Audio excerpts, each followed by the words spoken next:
Well, what's happening, everyone? Welcome back once again to the A.S.C.E.N.T podcast. My name is Brian, and I'll be your guide as we go through today's session. I'm joined this morning with my co-host, Bridget. How are you this morning, Bridget? I am doing great. How are you? Doing well, doing well. So welcome, everyone who's joined us. What we're going to get into today is talking about be committed to being committed, which sounds kind of redundant. But I think as we go through today's session, you really kind of understand what we mean by truly being committed or getting committed to the things that you choose to commit to in your life, why that's important, and why sometimes it really is a difference between things maybe you have an obligation for and things that you're truly committed to do. And those are some of the differences and some of the different things that we're going to talk about. As we go through life, every day we commit to new things. We get involved with different situations. What we want to figure out today is what's the relevance of these things? What's your level of importance for the different things that we get into sometimes? And then also, what energy, effort, organization, and many other things does it take and require for you to stay committed and see it through till the end? And that's what we want to focus in on today. So, Bridget, let's talk a little bit about this. In your mind, from your description, when someone says, I'm committed to something or I make a commitment, what is that? What is a commitment to you? Well, it's not like a promise, right? A commitment is something that you set out. So it's almost like a goal. This is what Mhm. I am setting out to do. This is my goal. I'm going to work the process to complete that goal. So being committed to something is like, well, okay, this is what I'm going to do. And you set that in stone. Absolutely. And I agree with that. So, a commitment is, it really is something that it binds yourself to a course of action is a really good description for it. So you've chosen to do something. So now you have to set a course of action in order to achieve or reach that particular goal or item. So that is in essence the definition of what a commitment is. Another Absolutely. question that I have is this: are there levels or degrees of commitment, or is a commitment no matter how big or small in your mind it may be? What do you think about that? Well, I think there are timelines and to commitments, or if you may put more of effort to one commitment than the other. But I think a commitment is a commitment. So it's not like, well, I committed to it but it was, this happened, or I committed to it, and I'm going to stay on the course of this. But on this commitment, I can let this slide a little bit, or I can let this go a little bit because it's not as big as the commitment I made here. I think a commitment is a commitment. Don't make one if you're not going to be able to stay the course. Yeah, absolutely. And for our audience out there, there's a chat, and we'd love to hear your comments or your perspective on, are there levels or degrees of commitment? It's kind of like the little white lies, as people say Hmm. sometimes. Yeah, I kind of committed, but not really. Well, that's a small thing. This is a big thing. So if the small thing falls off the table, then not a big deal. Hmm. But I disagree with that. I agree with what Bridget is saying, is that if you choose to commit to something, no matter how large or how small, that is something you should work towards honoring. And as it says here, bind yourself to it from an action standpoint to be able to see it through. And your word is Absolutely. your bond, remember? And so if you give someone your word, especially, well, we know if you sign on the dotted line, you're in it. But if Mhm. you give someone your verbal commitment, that's all they have is your word. And so that's very important that you honor that and stay committed to that, no matter how big or small the commitment is. Agreed. Absolutely agree with that. So then let me ask this then. This is another one that comes up when we talk about commitment, and that is commitment versus your duty. And let's try to get some clarification around that, because there is a difference between something that is a duty that you have versus something that you take on as a commitment. And for me, when I look at that and I say, okay, I have a commitment to do something, or it is my duty, obviously, in military and different things like that, the term duty and what you're responsible for has pretty clear definition and meaning. You are doing that because it's your duty. But let's say it's a work scenario and you have a specific job description and different things that you're responsible for doing. Those are your duties. But then there's going to be a holiday party, and they say they need a committee to do the holiday party. They're looking for volunteers. You commit to being a volunteer. That's a commitment. That's a little bit different than just the duty that you have as to work. But I think that line gets blurred a lot in how people approach things. And What are your thoughts? it can get blurred because I was thinking about what you said. Now your role at work, your duty at work is what you signed for. That is what you're supposed to do, what your responsibilities are, which you won't get paid for if you don't do them. Mhm. They're not going to fire you for not signing up to bring potato salad to the company picnic or company party, because that's something that you committed to and you volunteered. However, the volunteer part is where it gets tricky because we can volunteer to commit to something and then say, well, I'm not, it wasn't my job anyway. I just said I would do it. I was just being nice. But no, if you tell someone you're going to do it, you commit to doing that, you have to follow through. Yep. Agreed. And that's the thing, is it is the follow through. It is the commitment piece. Now, another thing that I want to throw on here when we talk about commitment and why we chose the term or the topic commit to be committed is oftentimes we'll make a commitment. We'll commit to certain things. We'll bind ourselves to it. We agree that we want to work our way through it. However, we are not in 100%, Hmm. right? And that's the thing and that's why the whole term of commit to being committed. So go back through that list of things. We all have one of I committed to do this. I am on this board. I'm part of this organization. I promised my mom I do this. I promised my sister or brother I do that. Whatever the list may be, you have this list of things that you've committed to do, generally for other people. Sometimes it's for yourself, such as a diet or exercise or whatever else it might be, and you need to commit to those things as well. It might be a good time to go back and kind of reevaluate some of those things and say, you know what is my level of commitment to it? And that's really what we're talking about, is to say, if you choose to commit in the beginning, then your level of commitment should be 100%. Yeah. And Correct. I think that's where the gap is. And sometimes we can trip ourselves up on that, right? And we'll go into that a little bit more further later on. But I have, before I became a little bit more self-aware about my need to please, and yeah, it was a yes for everything just because I didn't want people to be disappointed. I overbooked myself every time, and I would sit back, and now these things that I wanted to do for people are committed to do, people became a task, and Mhm. then it became a frustration, and so and then I'm frustrated at them because I volunteered to do it, but they don't know I have overbooked myself and I have overcommitted to other things. And so you have to be really careful. Like you said, you have to go through that list and say, okay, what can I really do? Like, Mhm. if I'm not saying yes to everything anymore, and we'll talk about that as well. I'm not saying yes to everything anymore. Now let me sit on it and let me look at everything else I have signed up for first. Yep. Yep. Absolutely true. And we've already kind of touched on it too as well about you're committed to things. That's your word. That is your bond. It also can then start to tie to quote unquote your reputation, which is another thing that you need to be aware of and should also strive to protect. So the relationships and how it impacts those and how it helps build relationships is another reason that when you Mhm. do commit to things, why it's important. Uh, the other piece I want to just back up, well, one little step and talk about, and I kind of threw out there a little while ago about going to the gym or, sticking to that diet, the New Year's resolution that we made on New Year's Day. And by So many February times. 1st, we've already fallen off the train, right? Um, Again, why is it that we put ourselves? So sometimes, as I said, the commitments you make are between you and you. There's no one else to blame or hold accountable or to say, hey, let's make sure we can do this or not do this other than yourself. And I think that's a key component that we drop those oftentimes at the sacrifice of doing something for someone else. To say, well, I don't have time to do the thing for me that I committed to do for me because now I've taken on the commitments to do some things for other people. What do you say about that? And how do you feel that that's important to try to manage that a little bit better? I think that's where self care became this big thing, right?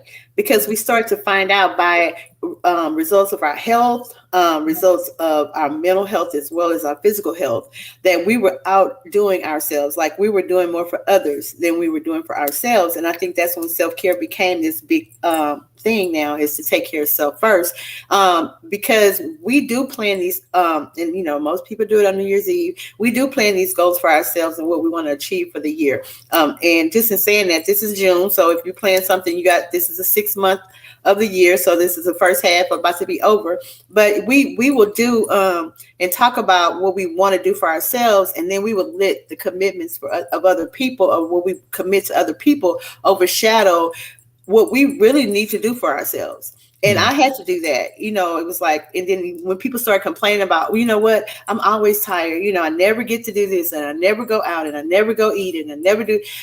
You have to go back and look, okay, so what did you do to cause this? Because it's not the person's fault that you've committed to. It's actually you, overlooking what you promised yourself or what you committed to yourself. And that's so important. I mean, we could talk about that for days, because we do it all the time. And then we look back, even at the end of a day or end of a week or end of a month, we look back and see all the things that we neglected about ourselves, self-neglect, because we were doing for others. And it's not a thing that we don't care more for ourselves than we care about. We don't care more for others than we care for ourselves. It's just that we get bogged down with so much, and we want to do so much for others as much as we want to do for ourselves, but we can't. I mean, that's just simple. We can't. Yep, agreed. I mean, as you said, there's only so many hours in each day, and you've got competing priorities across the board. And that's really what we want to jump into next, is when we talk about how to be committed. When we think about those things, we know what commitment is. It's as I said, it's something you bound yourself to from a course of action. We know that these things are important from your own personal brand, per se, your reputation, etc., the importance of it. But how do you maintain that? So that's what we want to dive into next. You touched on it a little while ago, and I think for me, I think the key component when I say, how do I stay committed to something? And the answer for me is just commit to less across the board.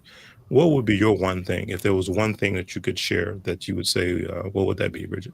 Well, what I learned about myself is I have to stay organized. For me, if I'm organized and I have already set something in plan and then set action to it, I tend to avoid distractions. So I guess set a goal, be organized, and avoid distractions. If you know that staying up to 2 o'clock in the morning on TikTok or whatever online is going to make a hard day for you the next day, and you have something that you have committed to doing, avoid it, and stay organized. Put it in front of your face. Put it in front of your face all the time. This is what I have been committed to do. This is what I intend to do today, this week, this month, this year, and stay organized with that. Because if you don't have an organization plan, it'll fall by the wayside every time, and you'll get distracted. You look up and it'll be 6 months and you still haven't did that one thing that you have committed to doing. Absolutely. So that's a very good point, the organization piece. Going back to what I was saying for me, and I was just talking about, commit to less, right? And that plays into organization kind of in a way what you're just talking about of knowing the things that you have committed to, having a list, call it a journal, whatever it might be, so that you can manage the different things you're committed to. And one of the things that I say we have to all get comfortable with, which can be a challenge, and that is the just say no, right? I mean, just saying no, growing the ability of to be able to put yourself in a position to just say, sorry, I cannot take that on. Because, and you really don't have to explain. I mean, I think that's the other thing we get into a lot, is people feel like they have to, if they say no or at a certain depth, that they have to justify why. And you really don't, because you know what's on your plate. You know what the demands of your time are, and you have the right to just say, no, I can't do that. I can't support that at this time. So I think that's a key piece of it. What happens too a lot when I say, talking about commit to less, is there's a guilt piece to that. And Bridget, we talked a little bit about that a little while ago, as far as that guilt piece goes. And, you commit to something and you're really not getting a chance to do it. And what you deliver is kind of a C minus type effort. And you know that. And then, but you feel kind of guilty about it. You say, well, I committed to it, but I didn't do it as well as I really could have. So then the next opportunity comes along and somebody says, hey, can you commit to do X for me? So because of that guilt that you carried from the previous situation, you then commit to doing something else that you probably should also say no to. And I'm calling that the guilt cycle. So that's the other thing with commitments is be careful, be aware that you don't start to fall into this guilt cycle of committing to things because you're bearing this guilt as you work your way through it. I totally agree. First of all, we already talked all through the year about the power of no.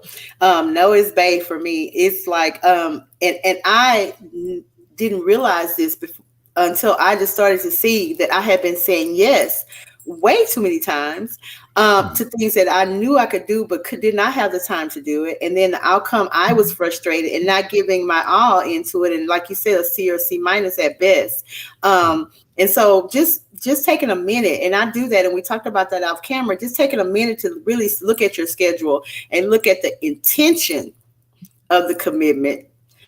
Why are you saying yes to this? Like, do you really want to do this, or do you want them not to be mad, or do you want to please them? Look at the intention of being committed. And so what I learned was, the power of no. It's powerful because you get to make a decision for your life, and that's something that we don't often do, is make those decisions for our time. We let everything else kind of monopolize our time, and it gets away from us. Our own time gets away from us. So I look back and say, I sit back and I'll say, are you gonna be able to do this, Bridget? Are you gonna have time for this? Is this something you really want to do? Is this something that you should do? And then if the checks don't match, I'm like, no. And I used to have to come up with reasons why I had to say why it was a no. It was always no because, and so that was time consuming for me and draining, coming up with a reason, especially if you just don't want to do it. You have to come up with a reason. So that was time consuming and draining for me. So now I just say, no, I can't do it. I can't. I'm sorry. Can't. Yeah, absolutely. So let's look at the some tips. We want to share some tips on how do you stay committed? How do you stay on track? And Bridget, you mentioned earlier talking about setting goals, clear, well-defined goals is I think another good piece of it, so that you understand for yourself what it is that you have committed to. What are you committed to? What is the commitment? So that's defined as a very important piece of it. And then the other thing that you want to make sure when you do set those goals and put these definitions out, that there's a timeline associated with it, that you have given yourself some type of guidance from a time or timing standpoint. And, I know we've talked about that many times, the importance of having something be time bound, because if not, it just slips through the cracks, right? Because you haven't given yourself it gets away from you. It gets away from you. Absolutely. And then sometimes when you do that, it may seem like you put yourself in a situation where you feel like you're in overwhelm because you have too much on your plate, or as you look at it and you've written it out and you've got this long laundry list of things, like, I know I can get through all of this. Well, that's when you might need to break it into smaller pieces. So you have a big goal, but maybe that reaching that big goal can actually be broken down into 3 smaller goals. So then you target checking off each smaller goal first. And then all of a sudden those 3 are done. When those are done, that means the big goal is also done. So figuring out how to break it down from that standpoint. I know you've used some techniques and some different things. What would you like to share with our audience as far as that goes? Yeah, like I said before, I try to stay as organized, and that's paper, pen, online journals, anything that I can to keep it in front of my face. I try to stay organized. Another thing that I do is say no to things that I know that's gonna monopolize my time, and I really don't have time for it. And I look at my intention. Now I'm gonna tell you why I say look at my intention, because as we've talked about many, many times, I was this yes person, right? And I just wanted to do it so you wouldn't be mad at me. I found that was not advantageous for myself. Okay. And I would end up frustrated. So now I'm doing things for other people that I really don't want to do. And so now I'm frustrated with them, and they don't even know that I really didn't want to do this. And so I had to sit back and look at my intention for it. So that's something that I do, is what is the intent? Another thing is I I scaled back a lot, and especially this year, like I said, matching energy. But I scaled back a lot because I started to look at everything that I had planned, and some of it wasn't coming to fruition because I had planned too much. And like you said, go and look through your list and kind of take away some of those things that you realistically you won't be able to do. And we talked about realistic goals and a timeline for those. And so those are the things that I tend to do when I'm planning or when I'm committing to something. It's just look back and see what I can do, say no to the things I can, stay organized and avoid distraction. And we'll go into some more things that I totally agree with later on. But those are the main keys to what I do to stay committed. Yeah. Another piece to add on top of it, and this is where I know a lot of us fall down because it involves accountability, and that is tracking your progress. So you've taken the time, you've documented the goal, you've set it to be time bound, what the action steps are, you've maybe chunked it out so it's a little bit more manageable, but then you're not actually then truly tracking where you are in the process. Why? Because guess what? That holds you accountable to it, right? So it's just kind of like, oh, if I don't do that, then I don't have to pay. It's like blinders, right? Mm-hmm. And we're really, really guilty of not wanting to have to sometimes deal with that accountability piece of it. But that's a key part to track where you are in the process and know where you are in the different pieces. Because yeah, you may have to shift some of them around from a priority, how much time and effort you put into it. But how do you know how to and when to do that if you're not actually tracking your progress in each one of the particular situations? And I think that's important because it's called a timeline for a reason. It's a time, and the line is okay. And you may have to push that line back or push it forward. Okay, I don't have to do this right now. I can't really commit to this right now. But next month, I'll be able to commit to it. And so if we stay on target with our progress and we track our progress, then we'll know if we're meeting our goals. Some people in the quote stands for and stands true in this for this as well. We think we have time. No, we don't. The problem is we think we have time. Right. And so you want to track that progress, because why set the goal if you're not going to track the progress? And the end goal is the progress, right? Or the lesson, if not anything. And so it is very important that we track that. 100%. And the other one and we've talked about what I'm going to share now before, but it definitely plays into this as well. And that is perfection. And when you're working your way through these things, just getting to a point of acceptance of that is, and again, you don't want to deliver C- work, but if you get it up to a stance where you okay, I feel like this is a B+ or an A minus, whatever it is, become okay with that and move on to the next thing. And that's really hard for some of us to do because we keep going back to revisit it and going back to revisit it, right? Because I think we both had that problem. We both had that problem. Absolutely. Yeah. Because we both were, I'm not a perfectionist, but we already know from knowing you for a while that you are or was a recovering perfectionist. And so what I learned, because people were like always asking me and calling on me, and and one of my volunteers, I was like, I can't do everything. And she said, well, you always act like you can. So I was like, oh, okay, well, maybe I'm giving out this message, right? That I am the person that you call for this. And so I had to go back and say, well, let me not give this message. It won't be a message of I can't do anymore. Don't ask me nothing. But it was, okay, I can only do so much, and I am going to say no. So, sometimes we don't consciously become perfectionists. Sometimes we unconsciously, show ourselves as we're going to always show up. And so that's what people expect. Absolutely, 100%. And that's true. And again, you talked earlier, you mentioned, and this was your theme for this year. And I know we talked about it at the beginning of the year about mirroring energy, the effort and that kind of thing. And that's exactly what you were just talking about there was people see you because you're putting out this, it's like I'm open sign, right? Neon signs in the window.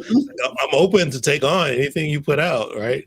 And sometimes you have to realize and say, you know what? I might have to back up off that, or remember to turn that sign off certain times of the day, which again goes back to what I was saying a minute ago of just basically being able to say, no, I can't, or I can't commit to that, and be okay with that. Don't get guilted into it and the whole 9 yards with that. And it's not an What? easy task. It's not an easy task, let me tell y'all, because even now, just being very transparent, I have 3 organizations that I really want to participate in. Like I really want to. And I have reached out and asked how to participate in these organizations, but I have not committed to it yet because I won't have the time, and I won't have the time to give to my own organization by committing to these other organizations. So don't feel bad and don't beat yourself up if you don't get it right the first time or the second time. If you're prone to say yes, it's going to be a hard task to start saying no. I really don't have that, because you have to say it to yourself first. Mm-hmm. And you have to realize it for yourself that I can't do those things. And so that's where I am, is kind of weeding out what can you really do, and you're going to give your all to it based on, versus you're going to do all these things mediocre. And that's not Absolutely. what you want to give. Absolutely right. Absolutely right. So that think that kind of sums up, some of the things that you can do to help you get committed and Mm-hmm. understand, having the goals and the timelines and everything else. So that wraps that into kind of a pretty picture for you. Um, Another thing I think is important, and we talk about this too, Bridget, is celebrating the successes along the way. Understanding that as you're working towards accomplishing said goal, whether it's for someone else that you've committed to or for yourself, it's a journey. And Mm-hmm. even though you obviously are working to get to that deadline, to that destination, uh, that just leads you on to the next thing and then on to the next thing. So you never really quote unquote arrive, if you want to look Right. at it from that standpoint. So actually taking in those moments, celebrating those moments um, of success as you work your way through it, I think is a key component too. Because otherwise you start to feel kind of overwhelmed, like, oh God, this is so daunting because it's never ending, right? It's so important and especially for your self-esteem, right? Because you start to beat yourself up when you don't complete a lot of the goals or arrive. Um, so it's so important that you count those small steps and count those small successes and what you have obtained up until this point. Even if you're behind, if you could call it behind on what you want to do by June. Let's just say Hmm. that, because we're at that's almost the second half of this year. If you haven't accomplished what you said in January that you were going to do by June, okay, well, then let's start again in June. Just again, let's not keep going, because after a while, it will be December before we blink. Yeah, It will be December. So don't beat yourself up because you haven't accomplished it. Track those progresses, applaud those progresses, celebrate those progresses, and then begin again if you have to. absolutely. Absolutely. There's nothing wrong with starting over. And that's also the last thing that I want to tie into that is don't give up. I mean, Mm-mm. and so many times we are literally one step, one connection, one conversation, one phone call away from accomplishing the thing, finishing the thing, meeting the right person, being in the right position to achieve whatever it might be. And then we give up literally that one step, that one moment before we could actually be there. So that's the other thing that I really want to share is just don't give up. Stay the course. Can it be challenging? Yes, absolutely. But you have to then stay focused to the reward at the end. What the benefits are going to be at the very end of it, I think is important. That What do would you be think? that's a lifestyle choice for me, because, and with my history, I just refuse to. Even when I want to, I can't make myself. Even when I said I give up, I'm still in my head thinking, "What's that one more thing I can do?" And that's what I promote to my girls. Just, okay, it's rough. Don't give up. Okay, today was a bad day, not a bad life. Don't give up. It was a bad experience, and it was a lesson. Let's call it a lesson. Mhm. Don't give up. Okay, yeah, that did not work, but let's do it. Plan A, B, C, D, E, F, G. Don't give up. So that's something Absolutely. that has become a lifestyle choice for me. Yeah. Yeah, I love how you do use that often about it's a bad day, not a bad life. So, and we all have those days that can be super challenging, but Hmm. don't let that overshadow what you have that you're trying to accomplish this month, this 6 months, this year. Stay as best you can on task to try to get those things done. Um, Absolutely. the other piece that I want to put onto this, which I think is key, and we're going to do a little bit of a rewind, but I think it's important. I want to go back to when we first started talking about setting your goals and making a timeline and what's all associated with the goal or the task, the thing that you've committed to, and that is, what is your why? Why are you even bothering to start or to write it down or to think about it or whatever else in the first place? And sometimes I think we might need to actually back up to that step first, figure out what our why truly is for ourselves, and then from there, now start to formulate the goals, the actions, and those types of things that we want to commit to. So, what is the why? What is the true motivation or aspiration behind it? I think is a key piece, and we often overlook that. We just gloss right over that step and jump right into, okay, let's set the goal, this, that, and the other thing. Mhm. But the question is, well, why did you want to set that goal in the first place? What is it that you want to get out of accomplishing that goal? Is it just to check the box, or is it a deeper meaning to it? And if so, what is that deeper meaning? And all of Right. those types of things. That ties back to intention. Yep. I'm gonna tell you that opened up a lot of free space for me in my schedule when I Hmm. started to think about why. Like, why are you doing this? And what's your intention? Are Hmm. you trying to get people to like you? Are you just trying to be? Are you trying to be popular? Or is this something that you really have a passion for? And when I think about that, I think about how a lot of people involve themselves in community organizations or just anything really, any kind of committees, even jobs and roles on their job. You take on so many roles on your job. Why are you doing this? Is this something that you really enjoy doing, something you really want to do? Or is that so people will say, hey, you are able to do it? And you have to be really self-aware to get to the bottom of that, Brian. Like, you have to really know yourself and why you do things, and not just why you do things to commit, but why do you do things in life, basically, every day. And so I know my why, and I stick to that. And when I stick to my why, it shaved off a lot of time for other things, right? And I opened myself up to a lot of free space because I was doing it for the wrong. It wasn't my why. It was other reasons. And so that is very important, knowing your why. And that's the best thing to get to be at a place where you know your why. I mean, for me, it was the best place to be is when I knew why I was doing what I was doing. 100%. And it is, I think, the root of all of those different things that you just talked about, because it helps give you some type of guidance. It gives you some framework to work from when you have that Mhm. why. And you don't then start to question as you work your way through it. Well, I don't understand, even why I'm on this path or on this journey, because you already have defined in the Mhm. beginning the true relevance to you, and that is your why, your inspiration, your motivation. So that's a key part, and I wanted to really bring that up, and as kind of the last piece when we're talking about how do you stay committed, because I think that is something that really should be moved to the very beginning of this whole process, so that as you do put those things down that you commit to and truly commit to, and that's the whole point of what we're saying, commit to be committed. That's the Mhm. truly being committed to it piece, that you understand the whys and the reasonings behind it. Yes, absolutely. And you'll be at a better place at work, and mentally you'll be in a better place. Um, at play, you'll be at a better place because you know your why, and you Mhm. can move forward with that. Agreed. Absolutely agreed.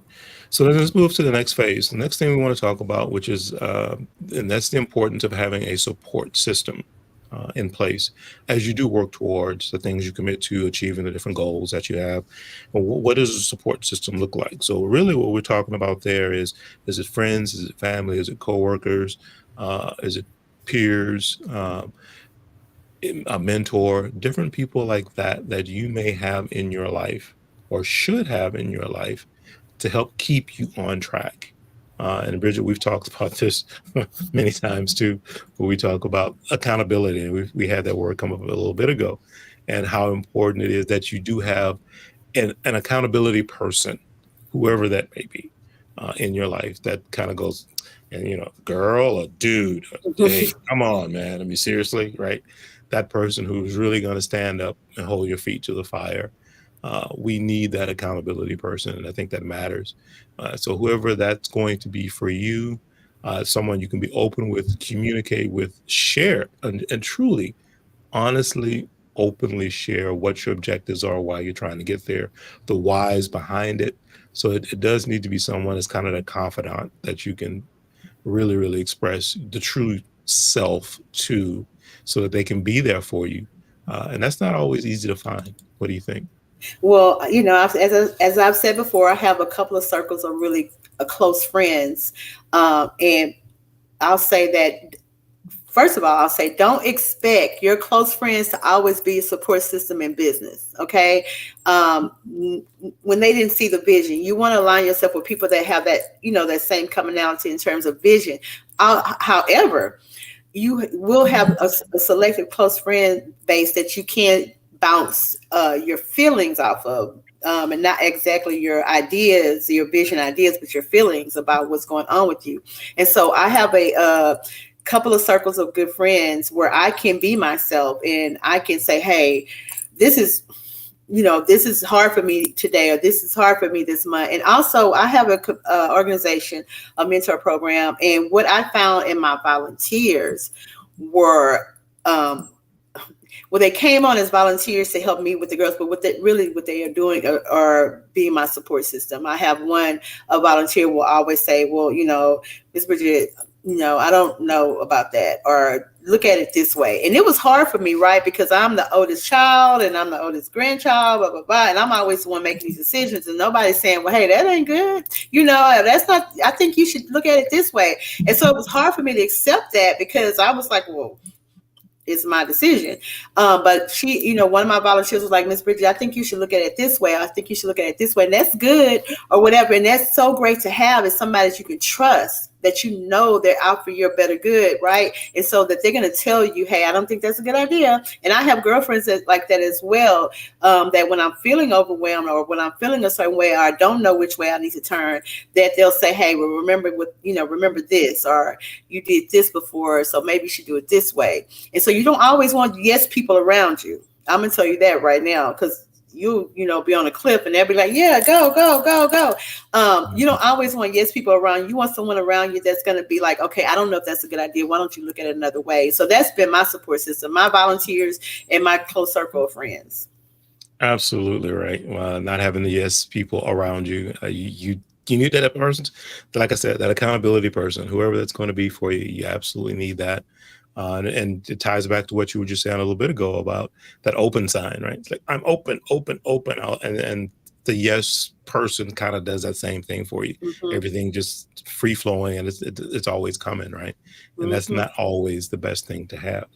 Now, another piece that I want to layer on top of that is talking about who shouldn't go along on the journey with you. And unfortunately, in life, we do have people and friends and certain family members and other things that maybe shouldn't go or be included. Because unfortunately, and that's the reality of life, certain individuals can be more negative. We'll call them dream crushers is a good way to look at it. So but that's an evaluation you need to be able to make real time in the moment, and maybe not even share the initial concepts or thoughts with the person. Not the fact that you're doing it, it's the fact that you're even thinking about doing it. There are certain people that you might not want to even bring into that conversation. What do you say about that? And these could be really good people, right? They could be really sweet people, very genuine people, very nice people. And you call them dream crushers. I call them spirit seekers. Like, I'm like, okay, she's going to drain my spirit. I already know. So he's going to drain my spirit. I already know that. So you just have to be careful about the conversation. And because a lot of times you can be on fire for an idea or on fire for a vision. And because of their own experiences, not because of what they've even seen in you, they may, you know, that don't sound, is anybody else doing that? Have you seen it done before? So when people do it, we'll use that because I know somebody that did it and it didn't work out. You know, you want to keep those people as friends and family and keep them in that friends and family box. But when you have your vision and when you're on fire for something, you have a passion to do something, or you have set a goal, you may not want to bring those people with you. You know those spirit drainers. You know those people that drain spirits, and you may want to. I know you want them to be excited for you, but they are not going to be. Mm. Yeah. Amen. Moving on. So, very important part though of that, and knowing who those people are or are not in your life, and again, getting past whatever guilt that may be associated with it, or all of that, because as Bridget said a little while ago, the self-care piece of it, the ultimate objective is to reach your goal. So you want the positivity, you want the support, you want those around you who may be of like mind or like mindset, Mhm. Mhm. and want to be supportive as you move forward, and get those things done. So very important piece. Very important. So let's bring it home, Bridge. Let's summarize kind of where we are, and maybe share some last tips on how to just stay committed, and the importance of it as people complete their journeys. And again, it's a wash, rinse, repeat thing too. So you're never really done. You'll finish one thing, you'll move on to the next. So I'll pull this in and let's talk about it. So here's some additional tips to stay committed. And this is a slide I put up on the screen for those of you on the podcast. We'll read through it. Um, Find a mentor or coach who can help you stay motivated. And I think that's one thing that I really wanted to harp on, because that's key. And when you do go out and find this mentor, this is what Bridget was just saying a moment ago, don't go find the girlfriend, the guy friend, or whoever else that no matter what you say, no matter what you do, they're going to go, yeah, yeah, yeah, yeah, yeah, yeah, yeah. I'm your cheerleader, right? That's not the person you want to do this. You want someone who is going to go, yeah, you know what? No, that's not what you Mhm. should do. And they're Mhm. going to, not that they're going to crush your dreams, they want to help guide your dreams, help lead you in a positive direction. And sometimes that's, as the old saying is, tough love. They have to be able to give that and administer that to you in ways that move things forward. So finding that person for you is important. Hmm. If Um, you're not a fan of constructive criticism, that's not that first one is going to be hard for you. yeah. Because I told you before, when I reached out to people, I was really insecure at the time, especially in my program. So it was hard for me to reach out to people that had the same type of vision and that were seemingly successful in it. And so I felt like I was comparing myself all the time. So I didn't want to reach out because then I would be like, okay, well, they're doing a lot and I'm not doing all that. But you want that. You want to find someone that has walked that path. Just like people will ask you that or want to walk the path that you're walking. You want to find a mentor or a coach. And I don't necessarily have a mentor, but I do have people that are like-minded have done this longer than I have. And they Mhm. have kind of told me what works for them and what doesn't work for them. And I, kind of share what I'm doing. And they gave me some feedback. So you want someone that is walking that path. 100% you do. Absolutely. But you want to take the second bullet point there? And then it goes along with what I just said. Join a support group or online community of people who are working towards similar goals. And that might not necessarily be your friends and family.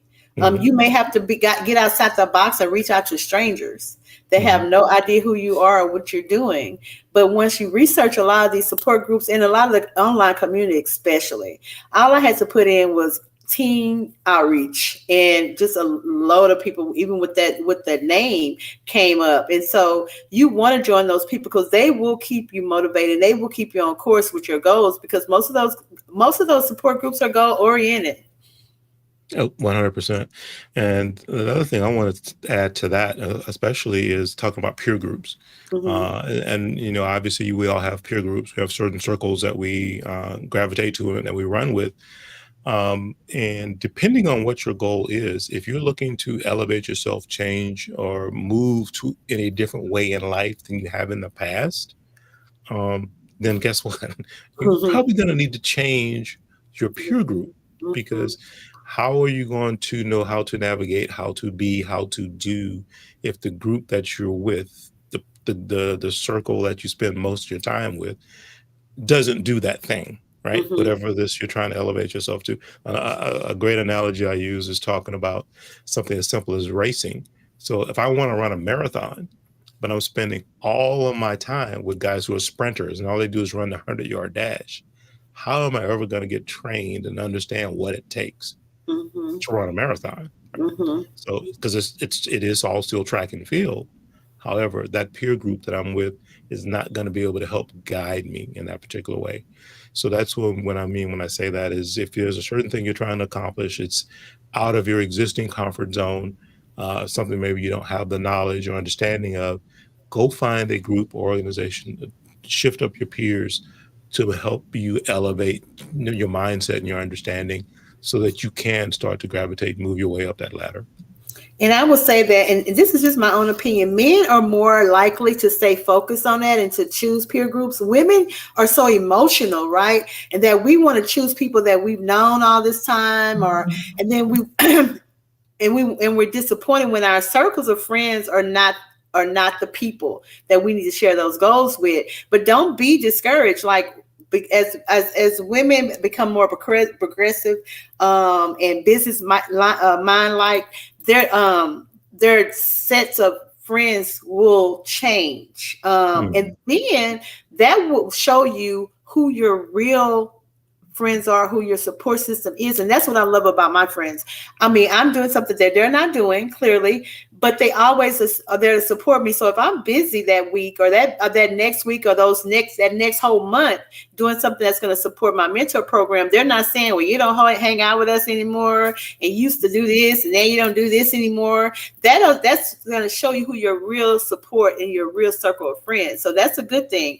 But you will have to change some of those circles because everybody does not have your vision. And you'll learn that when you start to share with everybody, that everybody is not going along that. And so that's when you start to weed out those people that are really not for you, because they will see that you are advancing to something else and you're joining this group. And you know me, I'm always trying to get more and more information and collaborate with a lot of community organizations, and they're not necessarily my friends, right? And so I'm having to go outside the box, but it's going to be better for you. As women, we get emotional and say, well, I thought that they was going to be there. Well, they are there, but they don't have that vision that you do. So you're going to have to step outside of that and go to a peer group or a support group and not be so emotionally tied to it. Got it. Yeah, absolutely. 100%.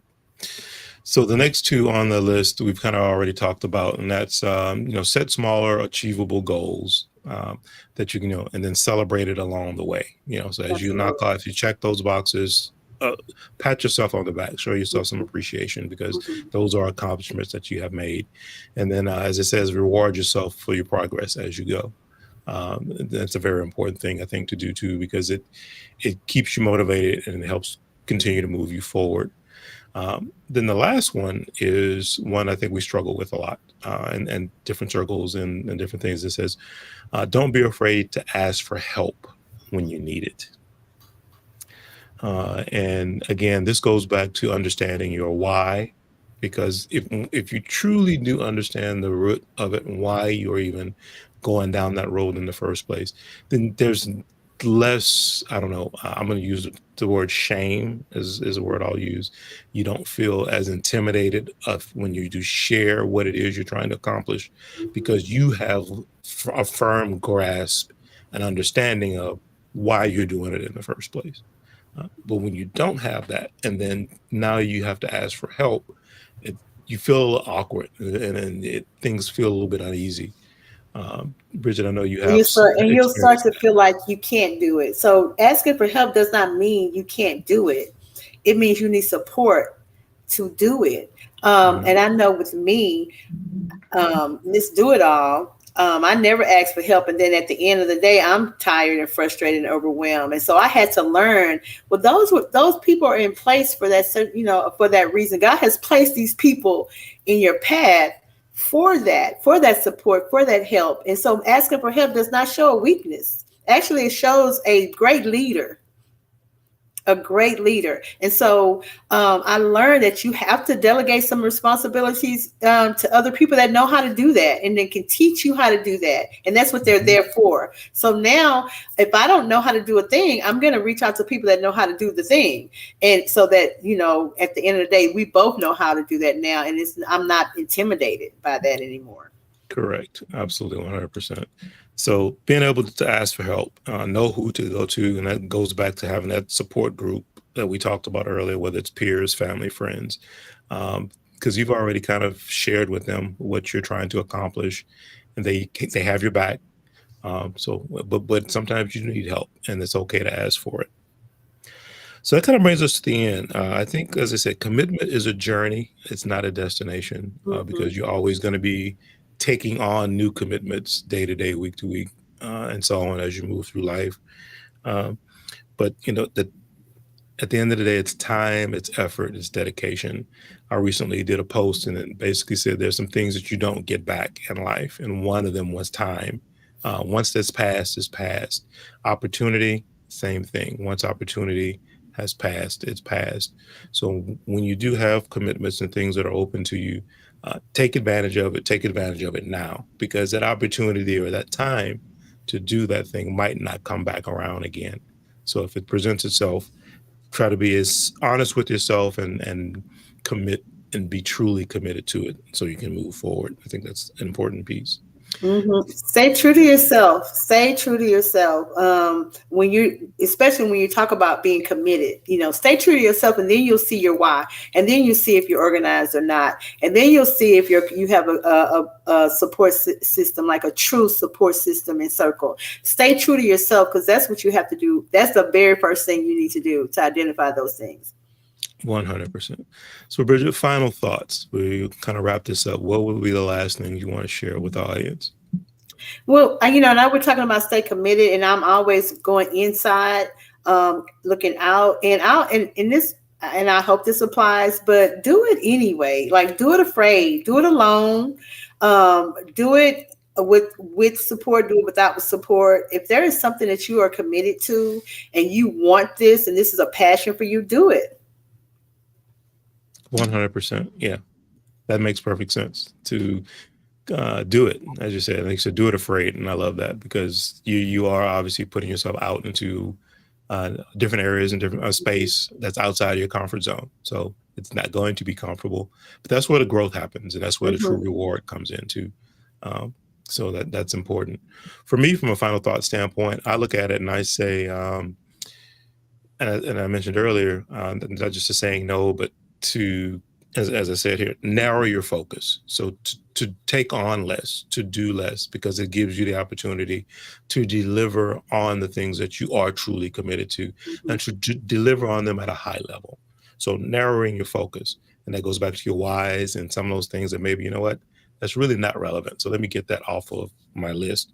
And I said too, have a commitment list. Have a thing or a list from a tracking standpoint of things that you are trying to commit or working towards from a commitment standpoint, because that's that accountability piece. So I think it is important that, from a self accountability, especially, that you are tracking and trying to keep yourself on task, and knowing where you are Hmm. in reference to your different commitments that you've made is a very important piece.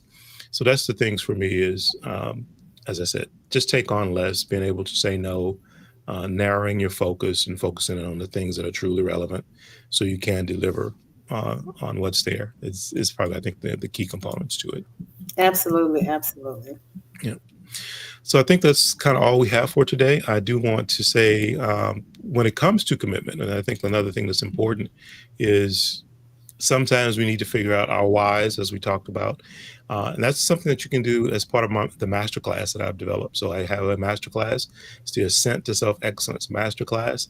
The first two modules you can take anytime. It's free. It's online. So it's accessible to anyone who wants to go at ascentmasterclass.com. And basically, those first two modules talk about your aspirations and your spark. So those are two things that can definitely help you qualify, get a better grasp and understanding on your why.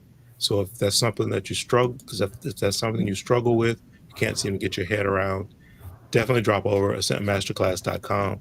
Take the time to go through those first 2 modules. I think it really will help lay a foundation for you to be able to move forward to the things you either already committed to, or maybe some new things that you might want to take on from a commitment standpoint. That's awesome. All right. Well, folks, that's it. I thank everyone for joining us. As always, Bridget, thank you so much. We'll be doing our next session on the 16th. My So pleasure. we look forward to seeing everybody there. And until then, everyone have a great weekend. Bridget, any last words? Now, have a great weekend, guys. All right. Thank you, everyone. And until we see you, take care. Be safe.